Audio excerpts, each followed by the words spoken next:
So let's say somebody comes to you for Reiki. What Mhm. does a typical session look like? Well, mine has evolved so much, but the typical session is you want to have a massage table, and you have them lay down. Usually, they lay on their back, and you always want to ask them permission if you could either touch them or hover over them. Sometimes you have like quiet music, kind of like a massage, energy. You want to have maybe a candle, whatever feels right for you. Quiet music, and you want to start with. You always want to have an intention. And when you become a Reiki level 1 or level 2 or 3 and become a master, there's a certain way you become attuned. When you have the attunement, it's hard to explain, but it's a triangle, and it's a way to heal and heal the body.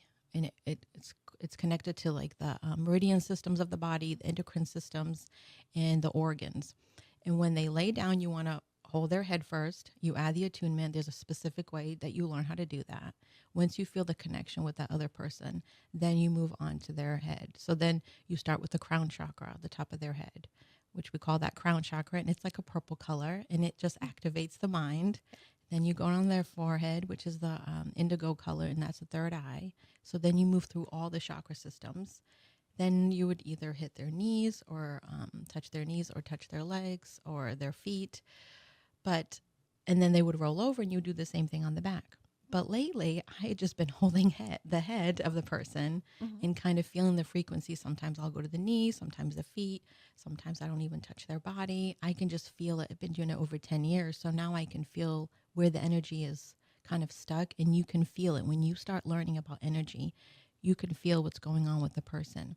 And once you start learning that something is wrong with their throat, it means the throat chakra, they're not able to communicate certain things, or they feel like they either overshare and they're like, oh, I don't know how to be clear about that. But you could feel this, I don't know how to explain it, but you can feel like this fuzzy feeling of something being stuck. Okay. And that's how you know I need to talk to them at the end of the session to let them know this is where I felt the energy.